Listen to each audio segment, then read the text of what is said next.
Baik, selamat siang teman-teman semua. Assalamualaikum warahmatullahi wabarakatuh. Ketemu lagi dengan saya untuk kuliah peralatan pemindah daya. Ya, pada sesi ini kita akan berdiskusi tentang perancangan kopling tetap. Ya, ini kelanjutan dari kuliah sebelumnya. Kita sudah membahas tentang apa itu kopling tetap, apa itu jenis-jenis kopling. Ya, salah satunya adalah kopling tetap. Ya, dan juga bagaimana cara kerjanya dan fungsinya. Nah, selanjutnya kita akan berdiskusi bagaimana proses perancangan kopling tetap. Nah, ini adalah proses perancangan yang paling sederhana sebenarnya dengan mengacu kepada alur yang ada di buku Sularso Elemen Mesin. Ya, sebelumnya juga kita sudah pernah membahas perancangan poros ya. Jadi alurnya sebenarnya hampir sama antara perancangan poros dan juga perancangan kopling tetap. Nah, sehingga nanti teman-teman saya rasa juga akan lebih mudah untuk mengikuti dari perhitungan atau perancangan yang ada di dalam kopling tetap ini. Nah, langsung saja kita masuk ke dalam proses perancangannya. Ya, eh, ini sebenarnya mirip dengan pada saat kita merancang poros. Jadi dalam proses perancangan kopling tetap, ya kita harus merencanakan poros dulu. Ya, atau kalau misalnya memang ini satu kesatuan, maka kita harus tentukan dulu poros itu berapa diameternya sesuai dengan daya dan putaran daripada penggerak. Nah, sehingga ini alur atau mungkin proses perancangan di awal itu mirip atau sama bahkan dengan proses perencanaan di perhitungan perencanaan poros. Ya, mulai yang nomor satu itu adalah kita menentukan berapa penggerak gitu ya, eh, powernya, daya yang ditransmisikan. Nah, berapa daya yang ditransmisikan, kemudian berapa kecepatan putaran daripada penggerak, ya, atau N. Nah, kemudian adanya faktor koreksi daya ini sama. Ya, apakah itu daya rata-rata, apakah itu daya maksimum, ataukah itu daya normal. Ya, jadi kita tentukan seperti yang ada di proses perancangan poros sampai dengan berapa daya rencana yang akan kita gunakan. Selanjutnya yang paling penting adalah berapa momen atau torsi yang ditransmisikan. Jadi T ini adalah yang paling penting. Nah, selanjutnya ini sama perancangan poros ya, pemilihan bahan dan juga penentuan eh, tegangan-tegangan yang terjadi di dalam poros.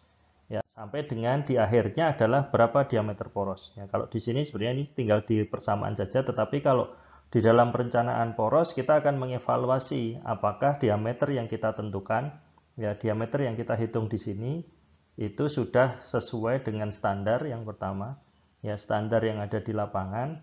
Nah, yang kedua adalah kita lihat apakah diameter yang dipilih ini sudah eh, memenuhi kekuatan ya.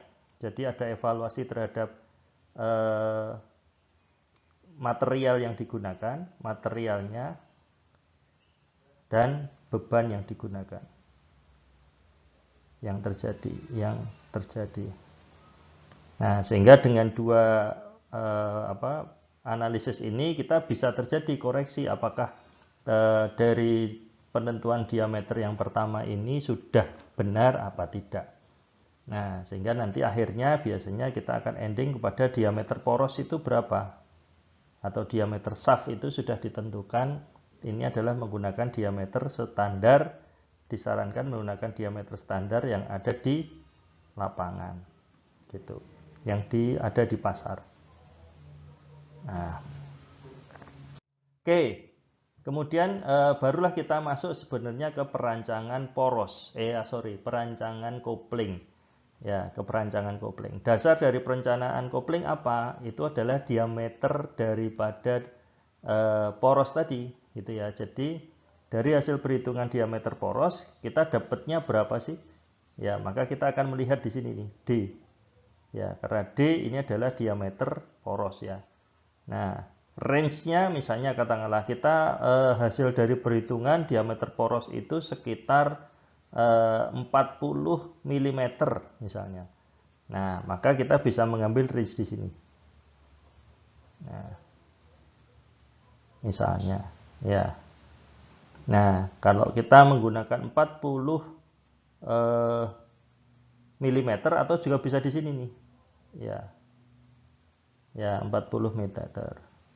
Nah, kenapa? Karena ada catatan nih. Pemakaian angka-angka yang ada di dalam kurung sebisa mungkin dihindarkan.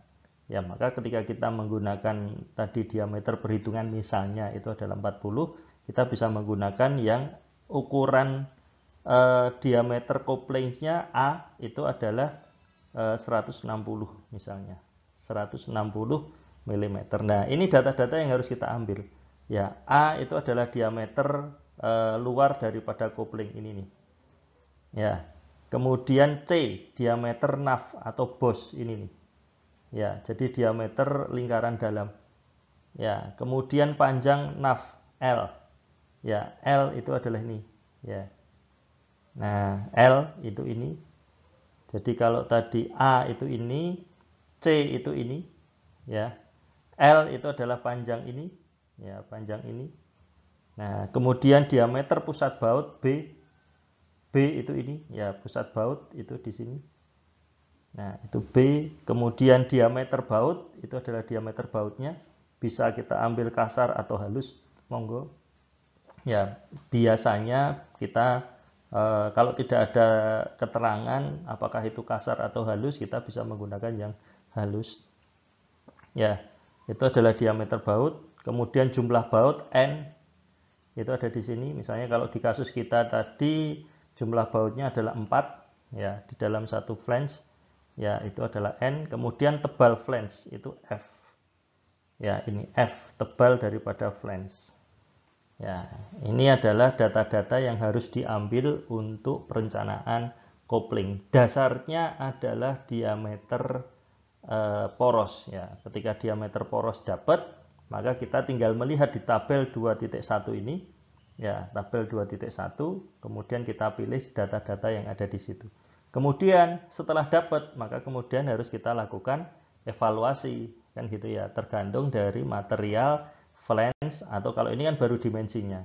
Nanti kita harus melihat materialnya baik itu material baut ataupun material dari flange itu sendiri. Nah, kita akan masuk kepada evaluasi terhadap pemakaian baut. Ya, jadi baut di dalam apa coupling tadi harus kita evaluasi. Yang pertama adalah melihat yang angka nomor 10 adalah nilai efektif baut. Ya, NE biasanya di dalam perhitungan bahwa hanya 50% saja dari seluruh baut yang berjumlah N akan menerima seluruh beban secara merata. Ya, ini ada unsur safety factor juga di situ. Jadi NE itu sama dengan 0,5 daripada N. Ya. Nah, yang berikutnya langkah ke-11 itu adalah kita harus menghitung tegangan geser daripada baut. Ya, TB. Ya, persamaannya kalau ini dari sisi torsi, ya maka TB atau tau B itu dihitung menggunakan persamaan ini.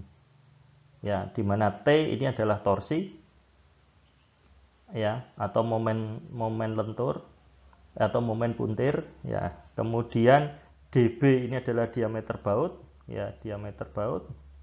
NE itu adalah nilai efektif. Kemudian B itu adalah tadi mana tadi? Ya. B tadi dari dimensi baut ya, dimensi baut. Ini diameter baut ya, bukan diameter luar baut tetapi diameter lingkaran baut ya. Jadi kalau bautnya ini adalah flange-nya itu ya, nah kurang lebih seperti ini. Nah di sini ada baut, nah inilah B, diameter lingkaran baut itu. Nah selanjutnya setelah dari pemilihan tadi pemilihan apa namanya perhitungan tegangan, maka selanjutnya kita akan menghitung bahan baut, memilih bahan baut. Ya, memilih bahan baut. Yang pertama kita menggunakan tabel ya. Ini adalah tabel untuk tabel material baut ya. Ada beberapa yang sudah bisa direkomendasikan. Yang harus diambil adalah kekuatan tarik daripada baut. Ini adalah sini nih. Sigma B ini satuannya kilogram per milimeter persegi. Ya.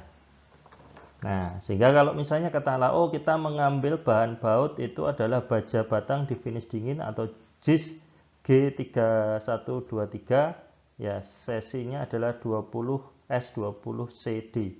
Maka tau B-nya kan sama dengan ini nih, 50 kg per milimeter persegi. Nah, setelah memilih material, maka kita akan memilih faktor keamanan dan faktor koreksi. Sebenarnya mirip juga dengan yang ada di poros gitu ya. Jadi bisa mengambil faktor keamanan SF untuk baut itu antara 5 sampai 6 dan faktor koreksi untuk KB untuk baut itu 1,5 sampai 3. Monggo nanti sesuai dengan keyakinan masing-masing. Nah, setelah dipilih materialnya, maka kemudian kita akan menghitung berapa sih tegangan geser yang dialami oleh baut yang diizinkan untuk baut itu. Ya, jadi ini tau BA, tegangan geser untuk baut yang allowable, yang diperbolehkan. Jadi persyaratannya. Nah, ini dasarnya adalah pemilihan material. Ini perhitungannya adalah dengan ini. Jadi sigma B dari kekuatan material dibagi dengan SF dan kali KB. Nah, setelah dapat, maka kemudian kita bandingkan apakah tau B, tegangan geser yang dialami oleh baut real itu lebih kecil daripada yang diperbolehkan. Ya, kalau ini realisasi itu lebih kecil daripada yang diperbolehkan, maka ini baik, lanjutkan. Ternyata kalau realisasi tegangan yang diterima baut itu lebih besar daripada allowable ya, yang diperbolehkan, maka ini nggak bisa ya. Langkahnya ada 2. 1, kembali ke nomor 9, artinya memilih desain ulang. Ya, ini adalah memilih ukuran atau dimensi dari flange ya, memilih dimensi daripada flange. Nah, kalau yang nomor 12 itu adalah memilih material ya. Jadi kita materialnya diganti ya, materialnya diganti. Mungkin harus menggunakan material yang lebih kuat lagi ya dari pilihan yang pertama tadi, yang pilihan sebelumnya. Nah, ini adalah opsinya kalau misalnya tegangan geser yang realisasi itu lebih besar daripada tegangan geser yang diizinkan ya. Jadi opsinya memilih ukuran atau memilih material. Ya, opsinya adalah seperti itu. Nah, kalau baut sudah kita tentukan ternyata sampai dengan hasilnya baik gitu ya. Jadi bisa jadi iterasi tadi berulang-ulang ya sampai dengan hasilnya baik, memenuhi gitu. Kalau sudah memenuhi baru kita melangkah kepada pemilihan bahan flange. Ya. Nah, kalau sudah memenuhi maka kita akan pilih nih bahan flange-nya apa. Ya. Ini juga sudah ada, tinggal lihat di tabel 2.2 ini. Ya, ada yang JIS, ada JIS G501, besi cor kelabu, baja karbon cor, dan baja karbon tempa. Ya, serinya tinggal dipilih, ada FC, ada SC, dan ada SF. Ya, nah kekuatan tinggal yang diambil adalah apa? Ini ya, sigma dari flange ya, atau kekuatan tarik daripada bahan flange. Ya, jadi satuannya adalah kilogram per milimeter persegi. Nah, kemudian sama tadi ya, safety faktornya berapa dan faktor koreksinya berapa. Ini untuk flange. Nah, selanjutnya kita hitung tegangan gesernya berapa. Ya, kalau pakai A itu berarti allowable ya, yang diperbolehkan. Ya, jadi tegangan geser yang diperbolehkan itu adalah tadi dari sigma F, ya, dari tabel tadi, ya, hasilnya angkanya berapa, kemudian dibagi dengan safety factor, ya, safety factor dan faktor koreksi. Ya, kurang lebih seperti itu. Maka kita akan dapat tau atau tegangan geser allowable FA untuk flange. Nah, kemudian tegangan geser yang terjadi yang realnya berapa? Nah, kita akan menghitung dasarnya adalah torsi yang terjadi, kan gitu ya. Jadi 2 kali torsi yang terjadi dibagi dengan V dibagi dengan C kuadrat, itu adalah dimensi tadi, dan juga F. F itu juga ketebalan daripada flange. Nah, ini dari dimensi yang ada di tabel tadi. Nah, kalau sudah dapat, maka kita tinggal bandingkan tau F apakah lebih kecil daripada allowable-nya, ya, yang realisasi lebih kecil atau lebih besar dari realisasi. Nah, oh ternyata dia lebih kecil, berarti alhamdulillah baik, kan gitu ya. Oh ternyata realisasinya lebih besar daripada yang diperbolehkan. Ya, kalau lebih besar daripada yang diperbolehkan, maka nggak bisa jalan, kan gitu ya, tidak baik, karena pasti dia akan terjadi kegagalan, akan terjadi kerusakan kalau dia dioperasionalkan, gitu. Nah, maka yang harus dilakukan adalah kembali ke nomor 16 ya, untuk mencari memilih material yang sesuai, ya, material yang lebih baik. Nah, kalau sudah semuanya ternyata baik sesuai dengan evaluasinya, maka kita tinggal rekap. Oh, berapa sih diameter luar koplingnya? Oh, berapa diameter porosnya tadi? Ya, oh, berapa diameter bautnya? Jumlah bautnya berapa? Bahan baut yang dipilih apa? Dan bahan flange yang dipilih apa? Ini tinggal kita rekapitulasi. Nah, kurang lebih seperti ini.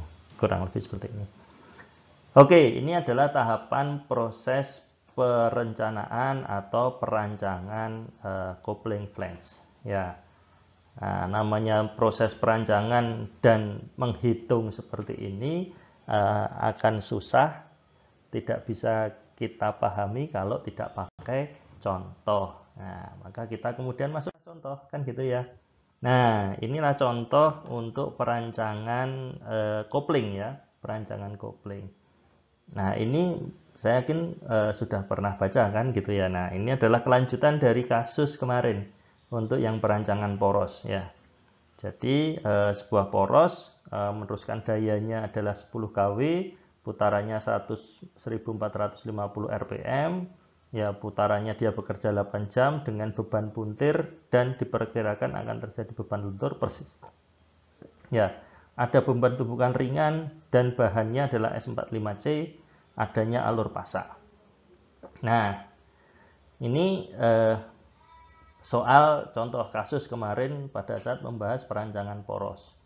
Selanjutnya, ya, dari poros, kemudian daya dari poros tersebut diteruskan melalui sebuah kopling flange atau kopling tetap. Ya, rancangan awal bahan baut itu menggunakan S20C dan flange itu SFC20. Ya, ini rancangan awal. Bisa jadi nanti kata misalnya kita evaluasi ternyata tidak memenuhi spesifikasi, ya harus diganti. Ya, tergantung rekomendasi nanti bagaimana. Oke, kurang lebih seperti itu soalnya, paham ya, nanti kita tuliskan lagi. Nah, ini adalah tadi saya tulis lagi langkah-langkah kita yang ada di slide-slide sebelumnya dan juga contoh soalnya. Nah, jadi kalau dari kasus ini persis antara nomor 1 sampai dengan nomor 8 itu adalah proses perancangan poros ya. Jadi misalnya dayanya ini kemarin tadi 10 kW, ya, putarannya 1450 rpm.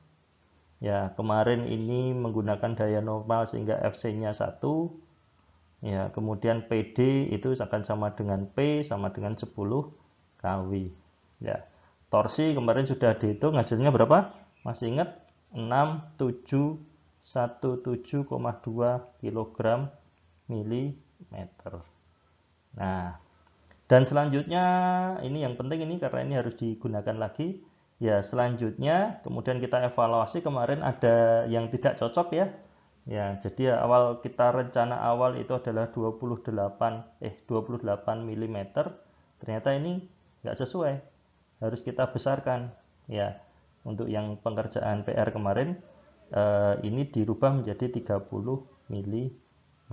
Saya rasa 30 mm itu sudah aman. Ya, sehingga dari hasil ini kita akan menggunakan diameter DS itu adalah 30 DS adalah 30 mm ya. Oke. Jadi ini langkah yang ada di perancangan poros ya. Langkah di perancangan poros. Selanjutnya kita akan masuk ke sini nih. Ya, kita akan masuk ke mulai ke perancangan coupling flange. Ya, dasarnya apa tadi? Dasarnya adalah DS diameter poros itu sebesar 30 mm.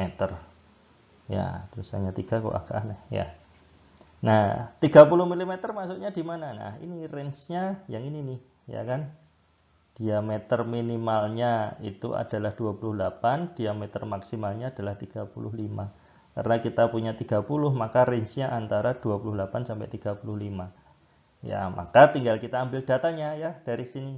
Ya, datanya dari sini berapa? Oh, A-nya adalah 140 mm. Ya. C, mana C? 63 mm.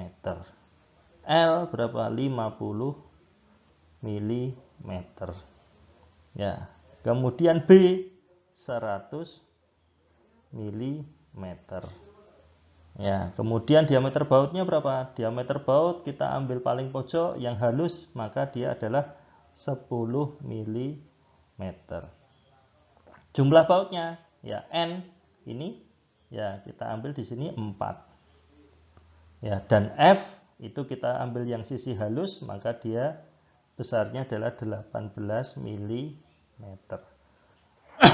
Nah, datanya sudah lengkap, kita ambil dari tabel, tinggal kita lakukan evaluasi apakah dari data ini sudah bisa sesuai dengan perhitungan kita, gitu ya, perhitungan kita. Oke, masuk ke tahapan nomor 10. Nomor 10. Ya, di situ NE sama dengan 0,5 dikali dengan N, jumlah baut. Ya, jumlah baut tadi hasil data yang di atas itu adalah sebanyak 4, sama dengan 0,5 kali 4 sama dengan 2. Jadi jumlah baut efektif itu adalah 2. Kemudian kita masuk ke nomor 11. Ya, di situ adalah tegangan geser. Ya, maka kita langsung menghitung nih, tau B sama dengan tegangan geser yang terjadi pada baut, maka 8 kali T dibagi dengan Pi dikali dengan diameter baut kuadrat dikali dengan nilai efektif baut dikali dengan B. Ya, diameter lingkaran baut. Ya, sama dengan 8 dikali torsi tadi berapa hasil perhitungan kemarin? 6717,2 dibagi dengan pi dikali dengan diameter bautnya tadi 10 ya, 10 mm kuadrat dikali dengan nilai efektif baut 2 dikali dengan diameter lingkaran baut itu sama dengan 100 mm. Hasilnya berapa? Coba silahkan dihitung pakai kalkulator. Ya, saya juga menghitung pakai kalkulator. Hasilnya adalah 0,855 kg per milimeter persegi. Nah, ini adalah tau B atau tegangan geser baut yang terjadi, realitanya. Ya, realitanya. Nah, ini langkah nomor 11 ya, nomor 10 sudah, nomor 11 sudah. Selanjutnya kita masuk ke langkah nomor 12. Ya, apa yang dilakukan di langkah nomor 12? Kalau tadi kita mencari tegangan baut realita, maka selanjutnya kita mencari tegangan baut allowable atau yang diperbolehkan. Ya, maka kita menggunakan tahapan nomor 12 sebenarnya memilih baut ya. Nah, baut kita sudah ditentukan di kasus nih. Baut kita menggunakan S20C. Ya, S20C kalau kita melihat di sini S20C dia memiliki kekuatan sigma sama dengan 40 ya kilogram per milimeter persegi. Ya. Oke, kemudian SF-nya berapa? SFB ya. Kita agak konservatif saja. SFB-nya ambil 5, kemudian KB-nya koreksinya minimalis 1,5. Nggak apa-apa. Ya, nggak apa-apa. Nah, ini sudah kita ambil datanya. Nah, selanjutnya kita masuk ke langkah 13 tuh. 13 ya, maka tegangan geser baut diperbolehkan sama dengan sigma B dibagi dengan SFB dikali dengan KB ya. Tau B nya berapa tadi? 40 ya, dibagi dengan SFB nya itu adalah 5 dikali dengan KB nya adalah 1,5, maka tau B available nya adalah 5,3 kg per milimeter persegi. Jangan lupa satuannya harus dimasukkan biar nggak lupa. Nah, maka yang berikutnya langkah nomor 14 adalah membandingkan tau B dibandingkan dengan tau BA. Ya, jadi kalau kemarin ini tau BA nya adalah 5,3 kg, tadi hasil perhitungan per milimeter persegi, hasil perhitungan yang di tau B nya adalah 0,855.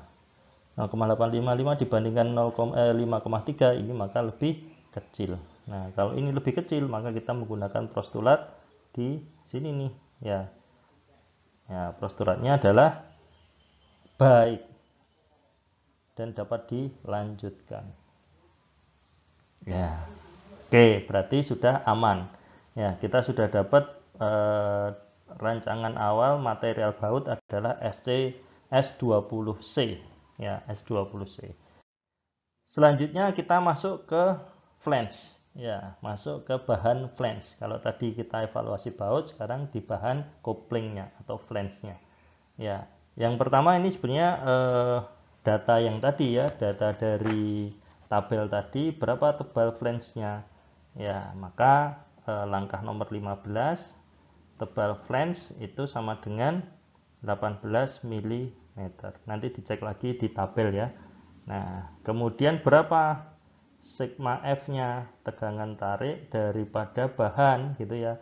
Nah, ini di kasus sudah ditentukan bahannya adalah FC20. FC20 tegangannya adalah 20 kg per milimeter persegi.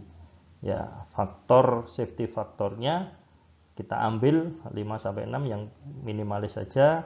Kemudian faktor koreksi KF-nya itu juga yang minimalis saja, 2. Gitu. Nah, dari hasil 2 ini, dari hasil data ini kemudian kita lanjutkan ke langkah nomor 16. Ya, langkah nomor 16, maka kita akan menghitung tegangan geser untuk flange diperbolehkan available itu sama dengan sigma F dibagi dengan safety factor flange dikali dengan faktor koreksi F. Ya, sama dengan berapa tadi? 20 ya. 20 kg per milimeter persegi dibagi SF-nya 5 dikali dengan KF-nya 2. Ya, maka sama dengan 2 kg per milimeter persegi. Ya. Kemudian kita menghitung berikutnya, tau tegangan geser yang terjadinya berapa gitu ya. Nah, ini rumusnya seperti yang ada di nomor 17 ini. Ya, di nomor 17 tau F ini nomor 16 ya tadi, nomor 16 tuh.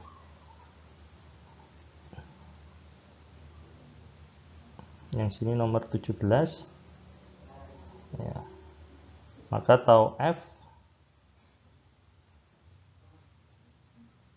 Tau F sama dengan 2 kali T dibagi Pi dikali C kuadrat dikali dengan F. Ya. Nah, sama dengan 2 dikali dengan T-nya berapa tadi? 6717,2 dibagi dengan Pi dikali dengan C-nya itu hasil apa namanya? Hasil dari dimensi tadi itu besarnya adalah 63 kuadrat dikali dengan F-nya adalah 18 ya. 18 mm. Maka tau F-nya sama dengan hasil perhitungan adalah 0,06 kg per milimeter persegi. Nah, kemudian langkah nomor 18 tinggal kita bandingkan ya. Nah, tau F dibandingkan dengan tau FA. Ya. Maka kita melihat tau F-nya 0,06, tau FA-nya 2. Ya, berarti tau F-nya masih lebih kecil. Karena lebih kecil menurut postulatnya ini, maka dia akan baik. Ya, baik. Oke, karena sudah baik, maka sebenarnya semuanya sudah memenuhi nih. Ya, aman ya. Hasil perhitungan yang kita lakukan itu artinya sudah sesuai dengan ketentuan. Jadi kita bisa gunakan untuk mengambil kesimpulan. Ya, kesimpulannya adalah berapa diameter kopling yang tadi hasil dari berarti pemilihan kita yang dari tabel itu sudah benar. Tinggal kita masukkan datanya di sini. Ya, berarti A itu sama dengan 140 mm. Ini pulpen yang agak error.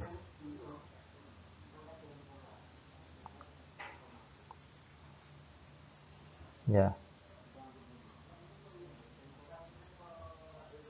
Ya, jadi diameter luar koplingnya 140 mm, kemudian diameter porosnya sesuai dengan perancangan kemarin 30 mm. Diameter baut tadi berapa? Ya, hasil pemilihan 10 ya. 10 mm dengan jumlah bautnya 4.